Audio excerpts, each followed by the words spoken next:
नमस्कार दोस्तों, ज़रा एक पल के लिए आंखें बंद कीजिए और सोचिए, क्या हो अगर मैं आपसे कहूं कि हज़ारों साल पहले हमारे भारत में एक ऐसा विमान था जो बिना किसी इंजन के उड़ता था, हवा में रुक जाता था, मन की गति से एक जगह से दूसरी जगह पहुंच जाता था।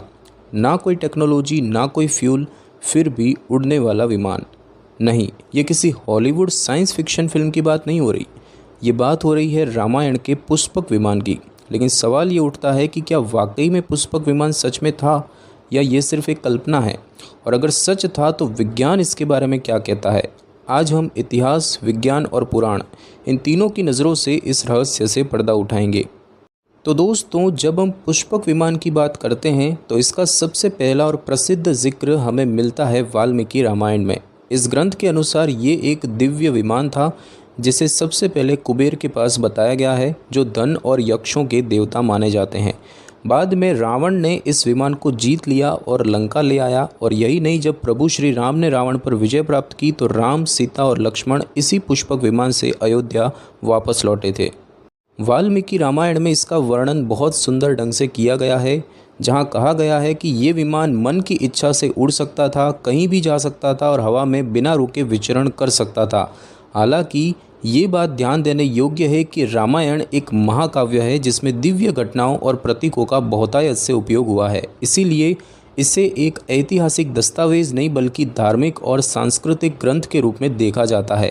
पुष्पक विमान की कथा उस काल की कला, कल्पना और आध्यात्मिक दृष्टिकोण को दर्शाती है जो आज भी लोगों को चकित और प्रेरित करती है। दोस्तों, पुष्पक विमान का जिक्र तो रामायण में मिलता ही है, लेकिन क्या आप जानते हैं और भी कई प्राचीन ग्रंथों में विमान या उड़ने वाले यानों का वर्णन किया गया है। उदाहरण के तौर पर ऋग्वेद, जो कि विश्व का सबसे प्राचीन वेद माना जाता है, उसमें कुछ ऋचाओं में उड़ने वाली वस्तुओं या तेज़ गति से चलने वाले रथों का उल्लेख आता है। कई विद्वान इसे काल्पनिक वर्णन मानते हैं जो प्रकृति की शक्तियों को रथ के रूप में चित्रित करता है, लेकिन कुछ लोग इन्हें प्राचीन उड्डयन से जोड़ते हैं। इसके अलावा महाभारत में भी कई जगह दिव्य रथों और आकाश में उड़ने वाली यंत्रों का वर्णन है, जैसे कि अर्जुन का रथ जो स्वयं भगवान श्री कृष्ण चला रहे थे और जो युद्ध भूमि में असाधारण गति से चलता था। हालांकि इनका उल्लेख धार्मिक प्रतीकों, कविता और काव्यात्मक कल्पनाओं के तौर पर ही अधिक माना जाता है। एक और ग्रंथ है जो बहुत चर्चा में रहता है, वो है वैमानिक शास्त्र। और ऐसा कहा जाता है कि ये ग्रंथ 20वीं सदी की शुरुआत में एक संत पंडित सुब्बा राय शास्त्री द्वारा लिखा गया और इसमें 4 प्रकार के प्राचीन विमानों का विवरण मिलता है, जैसे कि शकुन विमान जो पक्षियों की तरह उड़ता था, रुक्म विमान जो सोने के रंग का बताया गया है, सौंदर्य विमान जिसे सबसे सुंदर कहा गया है और त्रिपुरा विमान जो ज़मीन, हवा और पानी तीनों जगह चलने वाला बताया गया है। लेकिन ध्यान देने वाली बात यह है कि इस ग्रंथ की वैज्ञानिक प्रामाणिकता पर सवाल उठते रहे हैं और कई शोधकर्ताओं ने इसे बाद में जोड़ा गया ग्रंथ माना है। इसीलिए ये कहना सही होगा कि हमारे प्राचीन ग्रंथों में विमानों का उल्लेख ज़रूर मिलता है, लेकिन इनका स्वरूप अधिकतर प्रतीकात्मक, धार्मिक और काव्यात्मक ही रहा है। दोस्तों, जब भी हम प्राचीन भारत के ग्रंथों में वर्णित विमानों की बात करते हैं तो एक बड़ा सवाल सामने आता है कि क्या ये असली टेक्नोलॉजी थी या सिर्फ कवियों और ऋषियों की कल्पना। इस सवाल का कोई सीधा जवाब नहीं है, लेकिन हमें दोनों पक्षों को समझना जरूरी है। एक तरफ कुछ विद्वान और शोधकर्ता मानते हैं कि प्राचीन भारत में विज्ञान और इंजीनियरिंग का स्तर बहुत ऊंचा था।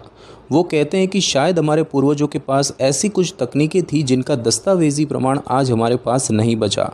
दूसरी तरफ इतिहासकार और वैज्ञानिक कहते हैं कि धार्मिक ग्रंथों को शाब्दिक रूप से नहीं बल्कि प्रतीकात्मक रूप से समझना चाहिए। उनके अनुसार रामायण और महाभारत जैसे ग्रंथों में जो विमानों का वर्णन है वो आध्यात्मिक शक्तियों, तेज़ गति और उच्च कल्पना शक्ति का प्रतीक हो सकता है। उदाहरण के तौर पर मन की गति से चलने वाला विमान शायद मन की इच्छा, विचार और संकल्प की ताकत को दर्शाने वाला एक रूपक हो सकता है। यानी हम कह सकते हैं कि पुष्पक विमान का विचार प्राचीन भारत की गहरी सोच, कलात्मकता और कल्पना की उड़ान का प्रतीक है। लेकिन जब तक हमारे पास कोई ठोस ऐतिहासिक या भौतिक प्रमाण नहीं है, तब तक इसे प्राचीन विज्ञान कहना भी जल्दबाजी होगी। और इसीलिए ज़रूरी है कि हम इन वर्णनों को आस्था, संस्कृति और प्रतीकात्मकता के नज़रिए से देखें, ना कि आधुनिक टेक्नोलॉजी की कसौटी पर। दोस्तों, अब सवाल ये है कि आधुनिक विज्ञान पुष्पक विमान के बारे में क्या कहता है। सबसे पहले ये समझना जरूरी है कि विज्ञान किसी भी दावे को तथ्यों और प्रमाण के आधार पर ही स्वीकार करता है। अब तक कोई ठोस भौतिक प्रमाण, जैसे कि उस यंत्र का कोई हिस्सा, तकनीकी दस्तावेज या प्रयोग करने योग्य मॉडल विज्ञान को नहीं मिला है। और यही वजह है कि वैज्ञानिक समुदाय इसे ऐतिहासिक विज्ञान नहीं बल्कि पौराणिक या प्रतीकात्मक कल्पना के तौर पर देखता है। उदाहरण के तौर पर भारत के प्रमुख वैज्ञानिक संस्थानों जैसे कि IISc बेंगलोर और IITs और यहाँ तक कि अंतरिक्ष एजेंसी इसरो के वैज्ञानिक भी पुष्पक विमान को ऐतिहासिक टेक्नोलॉजी नहीं मानते। वैज्ञानिकों का कहना है कि अगर ऐसा विमान सच में था तो उस समय की भौतिकी यानी कि फिजिक्स, मेटलर्जी यानी धातु विज्ञान, एरोडायनेमिक्स और प्रणोदन यानी कि प्रोपल्शन जैसी तकनीकों का प्रमाण भी होना चाहिए। परंतु हमें ना तो उस युग का कोई यांत्रिक मॉडल मिला है, ना कोई तकनीकी दस्तावेज और ना ही उस समय की निर्माण तकनीकी के प्रमाण। और इसीलिए विज्ञान अभी न तो इसे सच मानता है न झूठ कहता है, बल्कि जब तक कोई प्रमाण ना मिले तब तक वो मौन है। दोस्तों, विज्ञान की ये सुंदर बात है, ये कहानियों को नकारता नहीं लेकिन उन्हें तथ्य में बदलने के लिए प्रमाण मांगता है। और जब तक प्रमाण ना हो तब तक विज्ञान कहता है ये एक रोचक कल्पना है, लेकिन इसे तकनीक मानने से पहले साक्ष्य जरूरी है। दोस्तों, जब भी प्राचीन विमानों की चर्चा होती है तो एक ग्रंथ का नाम बार बार सामने आता है, वो है वैमानिक शास्त्र। ऐसा कहा जाता है कि इस ग्रंथ को 20वीं सदी की शुरुआत में एक संत पंडित सुब्बा राय शास्त्री ने टेलीपैथिक माध्यम से लिखा था। यानी उनके अनुसार ये ज्ञान उन्हें मानसिक रूप से दिव्य स्रोतों से प्राप्त हुआ था। इस ग्रंथ में 4 तरह के विमानों का वर्णन है: शकुन विमान, रुक्म विमान, सौंदर्य विमान और त्रिपुरा विमान। ग्रंथ में विमान की संरचना, धातुएं, ऊर्जा स्रोत और उड़ान के सिद्धांत तक का विवरण दिया गया है। ये सुनकर काफ़ी लोग उत्साहित हो जाते हैं, लेकिन क्या विज्ञान भी इसे उतनी ही गंभीरता से लेता है? साल 1974 में भारत के सबसे प्रतिष्ठित वैज्ञानिक संस्थान IISc बेंगलोर यानी भारतीय विज्ञान संस्थान ने इस ग्रंथ का एक तकनीकी और वैज्ञानिक मूल्यांकन किया। उनके वैज्ञानिकों ने इसे एरोस्पेस इंजीनियरिंग के सिद्धांतों पर जांचा और जो निष्कर्ष सामने आया वो काफ़ी स्पष्ट था। रिपोर्ट में लिखा गया कि वैमानिक शास्त्र में जो डिज़ाइन और तकनीक बताई गई है वो वैज्ञानिक रूप से अव्यवहारिक यानी कि इम्प्रैक्टिकल है। उनका कहना था कि ग्रंथ में जो विमानों की आकृति, संरचना और उड़ान पद्धति बताई गई है वो वास्तविक उड़ान के भौतिक नियमों यानी कि लॉज ऑफ फिजिक्स के अनुरूप नहीं है। उदाहरण के लिए विमान की बनावट एरोडायनेमिकली अनस्टेबल बताई गई, यानी वो हवा में स्थिर रह ही नहीं सकता। नतीजा ये निकला कि इस ग्रंथ को तकनीकी दस्तावेज नहीं बल्कि कल्पनात्मक या सांस्कृतिक दस्तावेज के रूप में देखा जाना चाहिए। इसका मतलब ये नहीं कि हम इसे नकार दें, बल्कि ये समझे कि ये ग्रंथ उस समय की सोच, दर्शन और रचनात्मकता को दर्शाता है, ना कि आधुनिक विज्ञान की पुष्टि।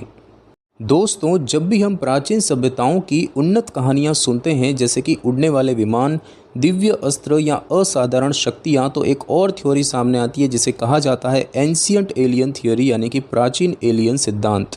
इस थ्योरी के अनुसार हो सकता है कि हज़ारों साल पहले पृथ्वी पर एलियंस यानी कि एक्स्ट्रा टेरेस्ट्रियल बींग्स आए हों और उन्होंने मानव सभ्यता को कुछ तकनीकी ज्ञान दिया हो। कई लोग मानते हैं कि रामायण, महाभारत और मिस्र की पिरामिड सभ्यता जैसी प्राचीन कथाओं में जो असाधारण घटनाएं बताई गई हैं वे शायद एलियन संपर्क की वजह से हुई हो। उदाहरण के तौर पर पुष्पक विमान को कुछ लोग एक तरह का एडवांस स्पेसक्राफ्ट मानते हैं जो शायद किसी एलियन सभ्यता की देन रहा हो। इस थ्योरी पर आधारित एंशियंट एलियंस नामक एक लोकप्रिय डॉक्यूमेंट्री सीरीज कई सालों से अमेरिका के एक साइंस चैनल पर चल रही है और इसमें दुनिया भर की प्राचीन कहानियों को एलियन टेक्नोलॉजी से जोड़ने की कोशिश की गई है। लेकिन ध्यान देने वाली बात यह है कि इस थ्योरी के पास भी कोई ठोस वैज्ञानिक प्रमाण नहीं है। इसे केवल एक वैकल्पिक सोच यानी कि ऑल्टरनेट हाइपोथेसिस माना जाता है जो रोचक जरूर है लेकिन अभी तक सिद्ध नहीं हो पाई है। और इसीलिए ये जरूरी है कि हम इस तरह की थ्योरीज को मनोरंजन या सोचने की दिशा के तौर पर देखें, न कि ऐतिहासिक या वैज्ञानिक सच्चाई के रूप में। तो दोस्तों, पुष्पक विमान के अस्तित्व को लेकर बहस हो सकती है, लेकिन एक बात निर्विवाद है कि इसका हमारे सांस्कृतिक जीवन पर गहरा प्रभाव रहा है। भारत की कला, साहित्य, रामलीला, कथक, भरतनाट्यम जैसे नृत्य रूपों और धार्मिक झांकियों में पुष्पक विमान को अक्सर दर्शाया जाता है। 1980 के दशक में दूरदर्शन पर प्रसारित रामायण सीरियल में पुष्पक विमान का चित्रण हुआ और उसी समय से ये भारतीय जनमानस की कल्पना में जीवित हो गया। आज भी जब बच्चे रामायण की कहानियाँ सुनते हैं तो पुष्पक विमान उनके मन में एक उड़ने वाले जादुई रथ जैसा दृश्य बनाता है। यहाँ तक कि कुछ फिल्मों, कॉमिक्स और किताबों में भी इसे विज्ञान कथा यानी कि साई-फाई के रूप में दिखाया गया है। और इस तरह पुष्पक विमान एक ऐतिहासिक तकनीक हो या ना हो, लेकिन यह एक प्रतीक बन चुका है हमारी रचनात्मकता, आध्यात्मिकता और सांस्कृतिक गर्व का। ये कल्पना आज भी भारत को एक ऐसी भूमि के रूप में पेश करती है जहां विचारों की उड़ान सिर्फ तकनीक से नहीं, आत्मा और आस्था से भी भरी होती थी। तो दोस्तों, आपने देखा कि पुष्पक विमान के बारे में क्या कहा गया है हमारे प्राचीन ग्रंथों में, हमारे सांस्कृतिक जीवन में और विज्ञान की नज़रों में। क्या ये एक सचमुच का उड़ने वाला विमान था या फिर हमारी आस्था, कल्पना और संस्कृति का एक सुंदर प्रतीक था? विज्ञान तब तक कुछ नहीं कहता जब तक उसके पास ठोस प्रमाण ना हो, और आस्था तब तक विश्वास करती है जब तक कोई उसे झुठला ना दे। हो सकता है पुष्पक विमान सिर्फ एक कहानी हो, या हो सकता है कि वो भविष्य की एक झलक हो जो हमारे पूर्वजों ने कल्पना में देख ली थी। सच क्या है शायद अभी कोई नहीं जानता, लेकिन सवाल जरूर जिंदा है। और अब हम जानना चाहते हैं कि आपका क्या मानना है। क्या आपको लगता है कि प्राचीन भारत में ऐसा कोई विमान था, या ये सिर्फ एक महान कल्पना थी? नीचे कमेंट में हमें ज़रूर बताइए। आपकी राय हमारे लिए सबसे कीमती है। और अगर आपको ऐसे रोचक, ज्ञान से भरे विषय पसंद है तो वीडियो को लाइक करें और चैनल ज्ञान तंत्र को सब्सक्राइब करना न भूलें। फिर मिलते हैं एक और रहस्यमयी और ज्ञानवर्धक विषय के साथ। धन्यवाद।